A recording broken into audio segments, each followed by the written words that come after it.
પણ એવું માનો છો કે ઘૂંટણ પર આ કોઈ ખાસ પ્રકારનું આયુર્વેદિક તેલ કે જાદુઈ મલહમ ઘસવાથી તમારા સાંધાની અંદરનો ઘસારો મટી જશે કે સાંધાનું ઓઇલ પાછું આવી જશે?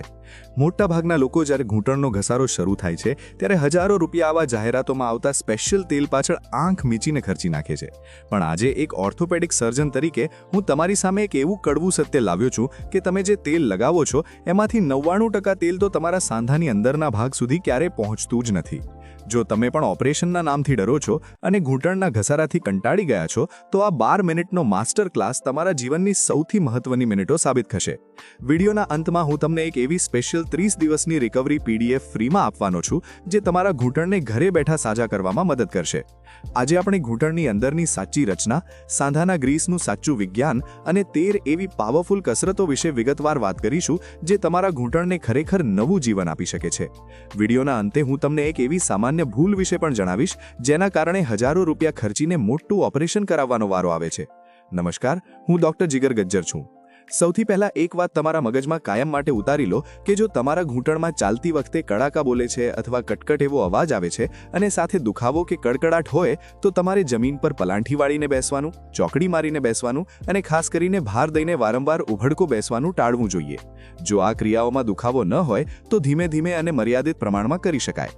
આ એક નાનો પણ મક્કમ ફેરફાર તમને આવનારા 5 વર્ષના મોટા ઓપરેશનના ખર્ચમાંથી અને અસહ્ય પીડામાંથી બચાવી લેશે. હવે બહુ શાંતિથી સમજો કે આપણો ઘૂંટણ ખરેખર અંદરથી કેવો હોય છે અને તે કામ કેવી રીતે કરે છે. આપણો ઘૂંટણ એ શરીરનો સૌથી મોટો અને જટિલ સાંધો છે. તેમાં ઉપર સાથળનું હાડકું જેને આપણે ફીમર કહીએ છીએ, નીચે નળાનું હાડકું એટલે કે ટિબિયા અને આગળના ભાગમાં ઢાંકણી જેને મેડિકલ ભાષામાં પટેલા કહેવામાં આવે છે તે હોય છે. આ ત્રણેય હાડકાની સપાટી પર એક સફેદ, ચમકતું અને એકદમ લીસું પડ હોય છે જેને કાર્ટિલેજ અથવા તો ગાદી કહેવાય છે. સાંધાની ચારે બાજુ એક પાતળી કોથળી જેવું પડ હોય છે જેને સાઇનોવિયમ કહેવાય છે અને તેમાંથી સતત એક ખાસ પ્રકારનું લિક્વિડ એટલે કે પ્રવાહી નીકળે છે જેને સાઇનોવિયલ ફ્લુઇડ કહેવામાં આવે છે. આ પ્રવાહીને જ તમે લોકો સામાન્ય ભાષામાં ગ્રીસ કહો છો. જ્યારે તમને ઓસ્ટિયોઆર્થરાઇટિસ એટલે કે ઘૂંટણનો ઘસારો થાય છે ત્યારે આ ગ્રીસની ક્વોલિટી બગડે છે અને તમારી ગાદી ધીમે ધીમે પાતળી પડવા લાગે છે. શું તમે જાણો છો કે તમારી આ તકલીફનું એક મુખ્ય અને સુધારી શકાય તેવું કારણ તમારા સ્નાયુઓની નબળાઈ છે? ઉંમર, વજન અને સ્નાયુઓની નબળાઈ આ ત્રણેય ઘસારો વધારવામાં મહત્વની ભૂમિકા ભજવે છે. તમારા સ્નાયુઓ નબળા પડે એટલે સાંધા પર વજન વધે અને ઘસારો શરૂ થાય. સંશોધનો દર્શાવે છે કે મોટાભાગના તેલ અને મલમ માત્ર ચામડીની નીચે 3 થી 4 મિલીમીટર સુધી જ પહોંચી શકે છે, જે સાંધાની અંદર રહેલા હાડકાં અને ગ્રીસ સુધી પહોંચવા માટે અપૂરતું છે. અહીં એક વાત બહુ જ ધ્યાનથી સાંભળજો. જો તમે અત્યારે મારો આ વિડીયો જોઈ રહ્યા છો અને વિડીયોની વચ્ચે તમને કોઈ જાદુઈ તેલ, કોઈ મલમ કે પેઇન રિલીફ જેલની જાહેરાત એટલે કે એડ્સ દેખાય તો મહેરબાની કરીને એવું ન માનતા કે મેં તમને એ લેવાની સલાહ આપી છે. આ જાહેરાતો YouTube દ્વારા પોતાની મેળે આવતી હોય છે. મારો એની સાથે કોઈ સંબંધ નથી અને હું એવા કોઈ તેલને રિકમેન્ડ નથી કરતો. જો કે કેટલાક મેડિકલ જેલ જેમ કે ડાયક્લોફેનેક જેલ ઉપરના સ્નાયુઓના દુખાવામાં ક્ષણિક રાહત આપી શકે છે, પરંતુ કોઈ પણ તેલ કે જેલ ઘસાઈ ગયેલી ગાદીને સાજી કરી શકતા નથી. જો તેલ સાંધા સુધી નથી પહોંચતું તો પછી શું પહોંચે છે? એના માટે આધુનિક મેડિકલ સાયન્સમાં ખાસ પ્રકારના ગ્રીસ વધારવાના ઇન્જેક્શન આવે છે, જેના વિશે મેં એક બહુ જ વિગતવાર વિડીયો બનાવ્યો છે, જેની લિંક મેં નીચે ડિસ્ક્રિપ્શનમાં આપી છે. પણ યાદ રાખજો કે ઇન્જેક્શન પહેલાં તમારે કસરત સમજવી સૌથી વધુ જરૂરી છે. અને હા, વિડીયોના અંતે મળનારી 30 દિવસની રિકવરી PDF માટે છેક સુધી બન્યા રહેજો. હવે આપણે શરૂ કરીશું આપણી 13 કસરતોનું એક કમ્પ્લીટ રિકવરી પેકેજ. આ 13 કસરતોને મેં વૈજ્ઞાનિક રીતે 3 મુખ્ય ભાગમાં વહેંચી છે, જેથી તમને સમજવામાં સરળતા રહે. આપણે પહેલા ભાગથી શરૂ કરીએ, જેનું નામ છે પેઇન રિલીફ અને મોબિલિટી.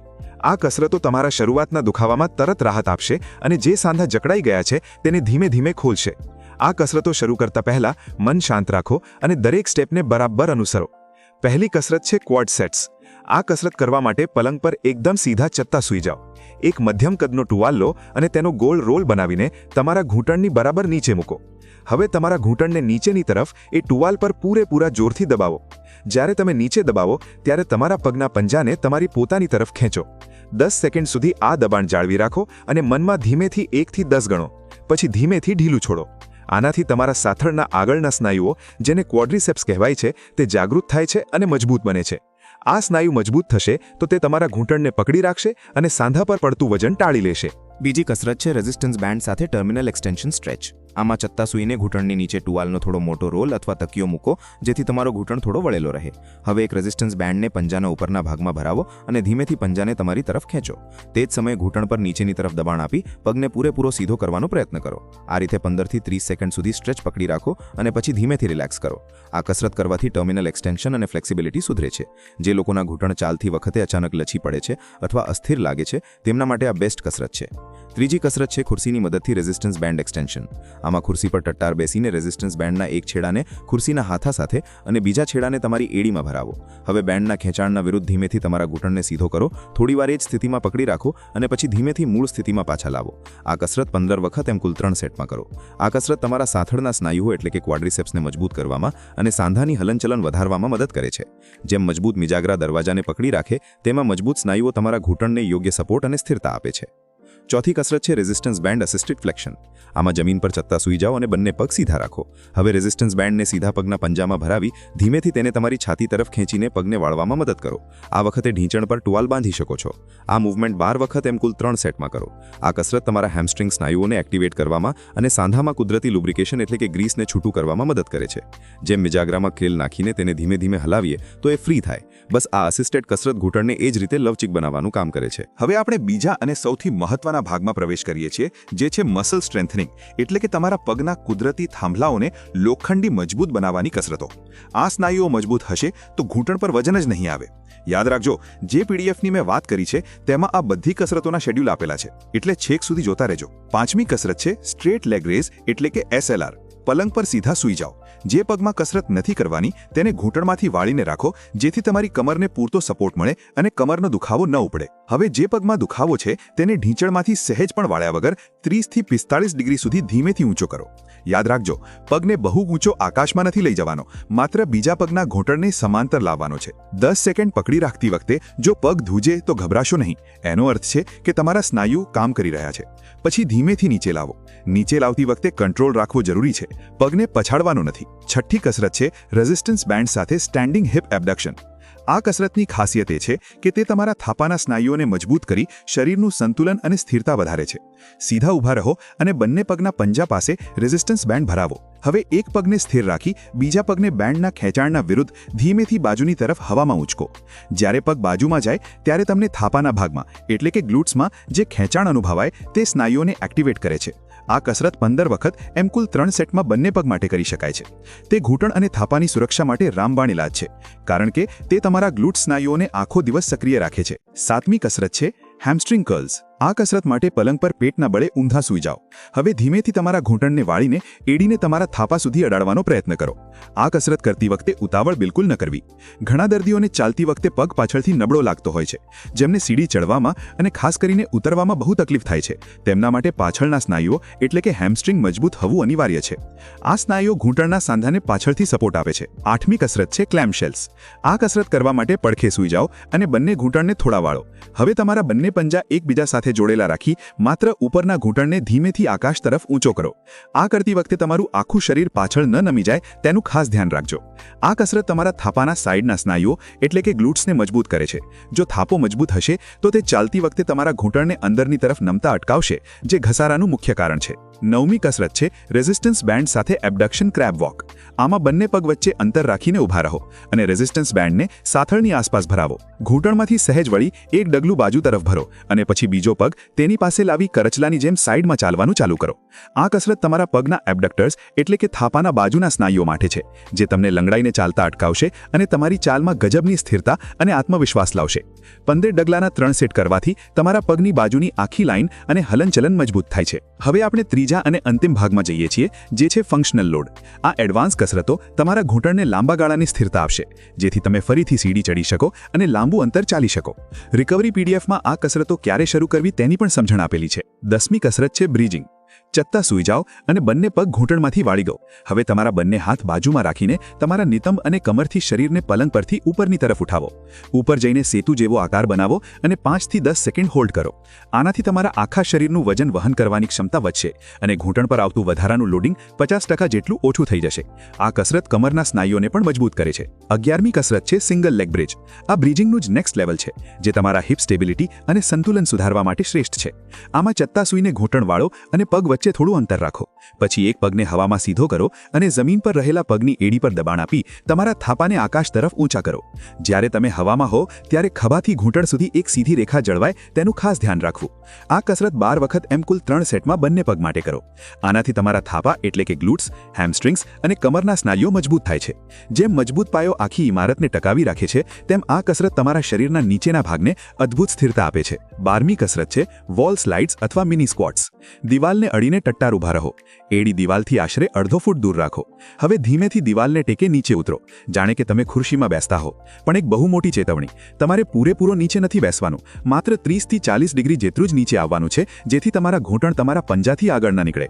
આ કસરત સ્નાયુઓની સહનશક્તિ એટલે કે એન્ડ્યોરન્સ વધારે છે અને તમારા પગને થાક્યા વગર ચાલવા માટે તૈયાર કરે છે. 13મી અને છેલ્લી કસરત છે એલિવેટેડ કાફ રેઝિસ. આમાં તમારા ઘરના પહેલા પગથિયાનો ઉપયોગ કરો. પગથિયાની કિનારી પર તમારા પંજાનો આગળનો ભાગ મૂકીને ઊભા રહો અને સંતુલન માટે ખુરશી કે દિવાલનો ટેકો લો. હવે ધીમેથી પંજા પર જોર દઈને એડીઓને જેટલી બને એટલી ઊંચી કરો અને પછી ધીમેથી એડીને પગથિયાના સ્તરથી નીચે તરફ લઈ જાઓ. આ કસરત 15 વખત એમ કુલ 3 સેટમાં કરવાથી તમારા નળાના સ્નાયુઓ એટલે કે કાફ્સ પાવરફુલ બને છે. તે તમારા શરીરનું સંતુલન સુધારવા માટે શ્રેષ્ઠ છે. જેમ મજબૂત શોક એબ્ઝોર્બર ગાડીને ઝટકાથી બચાવે છે, તેમ આ સ્નાયુઓ ચાલતી વખતે તમારા ઘૂંટણ પર આવતા સીધા દબાણને ઘટાડે છે. તમે કદાચ કશુંક બહુ જ મોટું મિસ કરી રહ્યા છો, અને એ છે હિલચાલનું મહત્વ. હવે હું તમને ભયાનક ભૂલ વિશે જણાવીશ, જે મેં વિડીયોની શરૂઆતમાં કહી હતી. જ્યારે પણ કોઈ ગુજરાતીને ઘૂંટણનો દુખાવો થાય ત્યારે તે તરત જ ચાલવાનું બંધ કરી દે છે અને પલંગમાં બેસી રહે છે.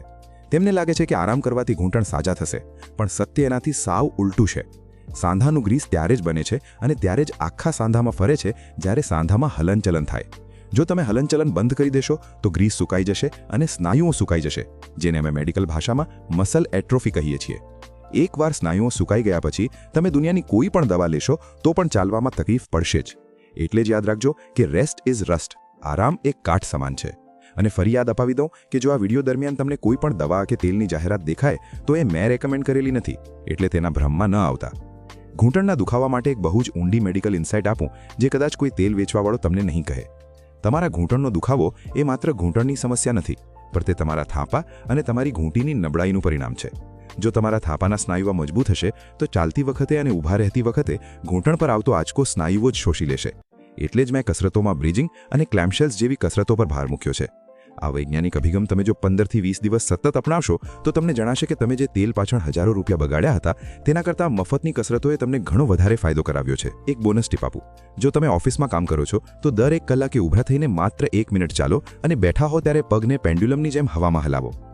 મેં આ બધી જ 13 કસરતોના સાચા ફોટા, વિગતવાર ગુજરાતી સૂચનાઓ અને દિવસમાં કેટલી વાર કરવી તેનું એક કમ્પ્લીટ 30 દિવસનું રિકવરી પ્લાનર PDF ફાઇલના રૂપમાં તૈયાર કર્યું છે.